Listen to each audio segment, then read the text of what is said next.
En Côte d'Ivoire, les filières anacarde et coton s'attendent à une perte globale de recettes à l'exportation d'environ 410 millions de dollars en raison des conséquences économiques liées au coronavirus.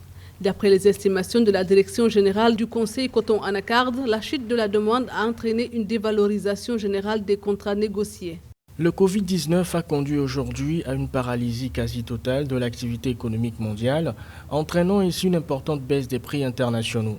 Dans le cas de la noix de cajou, le tarif de la tonne est passé de 1 400 à 900 $, soit un manque à gagner de plus de 300 millions de dollars pour un stock de 600 000 tonnes destiné à l'export. Pour sa part, le coton graine a vu également son cours dégringoler d'environ 1 000 francs CFA le kilogramme à 600 francs CFA le kilogramme, ce qui se traduit par un déficit de près de 110,5 millions de dollars en se rapportant à un volume de 170 000 tonnes. Donc aujourd'hui, l'État a un grand rôle à jouer dans le rachat de la production, dans le stockage de cette production-là et dans le maintien des emplois des personnes qui sont engagées dans ces secteurs. Et l'autre chose, cela doit nous ouvrir davantage l'esprit sur la transformation locale des matières premières. Parce qu'avec une industrie fortement orientée sur la transformation de l'anacarde, ce problème n'allait pas se poser aujourd'hui. Donc pour le futur, ça doit être des pistes de réflexion qu'il faut creuser pour transformer localement l'ensemble de ces produits-là, ne serait-ce qu'une grande partie. Pour rappel, la Côte d'Ivoire devrait désormais récolter en 2020